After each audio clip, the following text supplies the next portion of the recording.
Welcome back. This week, we're talking about opening up to what already exists within through committing. So I'm going to share my story with you, and you're going to listen as if the story were about you. So in the weeks and months leading up to working with Steve Hardison, the one thing stuck out above all else that was happening in my life. I'm not sure how to explain it exactly, but I'm going to give it a try here so you can continue to experience this wild ride with me. It was as if by committing, by finalizing the details of our Being with coaching session, I got what I needed even before I showed up for the session. I felt different. I was showing up differently, as if all of a sudden I was supercharged, like my dimmer switch went up by like 100%. My practices were stronger, my awareness clearer, and my clarity was more grounded and more certain. Clarity about what? Honestly, everything. My businesses, my relationships, and my purpose in life. I felt more anchored to the world.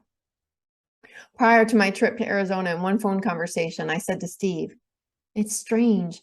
It is as if we've already had the session and I've gotten the learning. I don't need a being with session with you, Steve.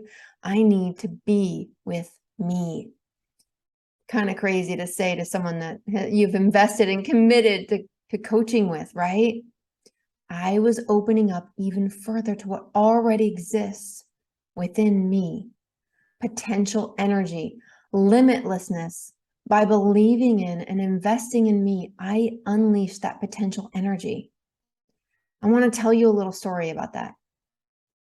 During my walk with my weekly spiritual group on the trails near my home, we came upon a tiny little injured animal in the middle of the path. It couldn't have been more than 3 or 4 inches long. I noticed another group of people of about 8 walked right by this abandoned creature, and they mentioned that some of them were afraid it had rabies, that it'd bite, or that they weren't sure how to care for it. I'll be completely honest with you. Even I, having grown up as a farm girl and knowing animals, I still had this conditioning in my mind, question the wisdom of touching a wild creature. And I'm not going to lie here. When it tried to open its mouth, the thought, is it trying to bite me, went through my mind. Yes, I know. Even while it was lying helplessly in the ground, this 2 to 3 inch animal. No, it was crying for its mama. My higher self screamed to me in that moment. And I'm still embarrassed by the reactionary thought that this helpless baby could have posed a threat to me. It's ridiculous when I think back on it now, but that is the world that we live in. We're conditioned to fear, fear, fear, and it's masked as anxiety, worry, or for me, it wears the dress of strategy. Ultimately, I did pick up that baby possum, and I held it for 3 hours during the walk back to the house, during our spiritual meeting, and during the drive to the possum rescue in Fort Worth. When we finally arrived at the rescue, I didn't want to let her go. So many ahas landed for me that day and continue to land, and I want to share them with you so you can get what you need out of this. And here's number 1. By leveling up on my commitment to myself and to life, something opened up in me, an awareness of my place in life. Number 2, when we embrace that place in life and honor living creatures and authentic love, life opens further to and for me and for you too.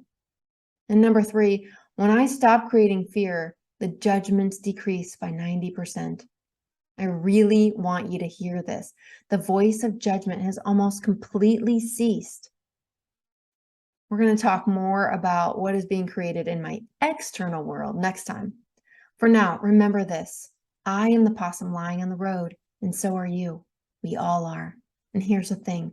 We're all here to pick ourselves up, elevate, hold, and nurture ourselves, and ultimately evolve as human beings.